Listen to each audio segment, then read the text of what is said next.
যে জীবনে সেজদা নাই, যে জীবনে গোলামি নাই, যে জীবনে নামাজ নাই, যে জীবন জানে না কোরআন কেমনে পড়ে, আহা, যে জীবন জানে না আল্লাহ কি, আখিরাত কি, হালাল হারামের পার্থক্য বোঝে না। 30 বছর সুদের ব্যবসা করে, 20 বছর ধরে ঘরে রঙিন টেলিভিশন চলে, 5 বছর 10 বছর ধরে কোনোদিন সত্য কথা বলে না।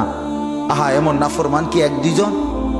আল্লাহ বলে, এই যে মানুষগুলো আমি আল্লাহর স্মরণ থেকে যে উল্টো, আল্লাহ বলে তাদের জন্য ফাওয়াইলুন, দুর্ভোগ, লাঞ্ছনা, উলাইকা ফি যালালিম মুবিন, তারা সুস্পষ্ট গোমরাহি পথভ্রষ্টতার মধ্যে নিমজ্জিত। তাইলে ভাত খাইতে আছেন ঠিক আছে, কিন্তু গোমরা, গুমজান ঠিক আছে, কিন্তু নামাজ, জিকির, বন্দিগি, আল্লাহর ইবাদত, হালাল হারামের পার্থক্য, কোরআনুল কারীমের তিলাওয়াত, দিন মোতাবেক চলা, এটা যার নসিব হয় নাই, আল্লাহ বলেন সে আমার পথের উল্টো, সে গোমরা গোমরা গোমরা পথভ্রষ্ট।